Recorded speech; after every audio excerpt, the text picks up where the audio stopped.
Praise God. Amen. Welcome to this edition of Word Search. The previous one was about learning what the word grace means. Today we're going to learn about the graciousness of God.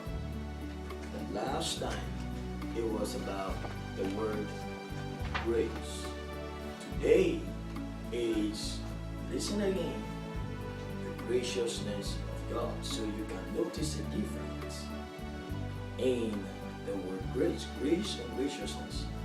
Alright, grace is a word, it's a noun, and the word of God reveals to us that the true grace of God is not from any being or entity somewhere. John chapter 1, the Gospel of John chapter 1, verses 14 and 17 tells us so much about who the grace of God is. It really tells us that Jesus is full of grace and of truth. Verse 17 of John chapter 1 says that the law came by Moses, but grace came by Jesus. Now, I want you to take a look. Last week, or the last session of Word Search, said grace was a person, and grace comes out of the being of this person, which is Jesus Christ. What we're learning again today is that grace can be a noun.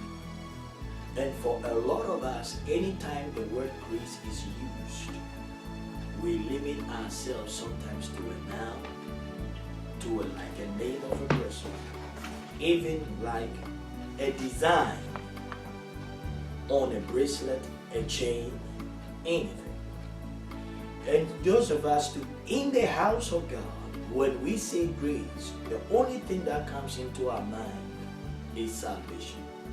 Well, when God talks about grace, it's a whole different ballgame than what we think. When God manifests himself to us as grace, we say he is gracious.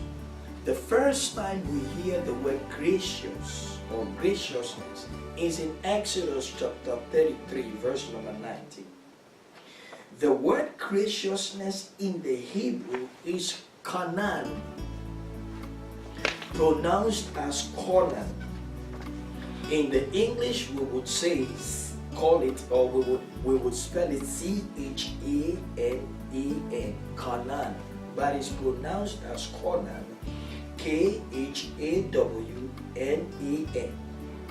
Is actually not a noun, but rather an action word, more or less a verb. So when God says, or we hear the word graciousness, it is more of a verb than a noun, something which is in action. It literally means, the word graciousness literally means to stoop or bend down from a high status of life to someone of a very low status, or to make oneself of nobody. Now watch this. So as to enable you to be kind to someone of an inferior capability, or someone that is inferior comparatively to you, the one stooping or bending down.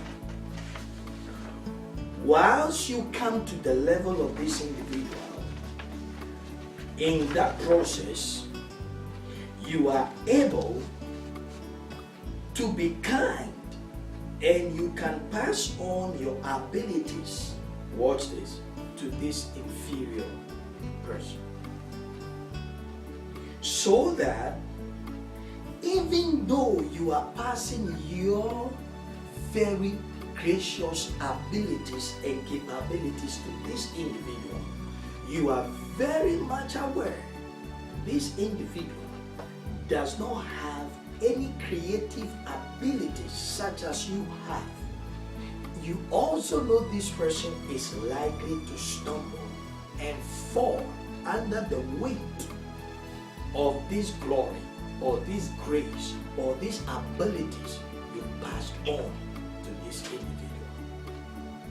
It will take only your ability to sustain, to guide, and to help this individual to carry on what you are passing, which is more gracious or which is more what is precious to you. You know it's so precious, yet you want to pass it on to him or her. But also, you know behind your mind, what I'm giving to him or her, he cannot handle it. If I don't help him out, he will fall under the weight of what I'm giving to him.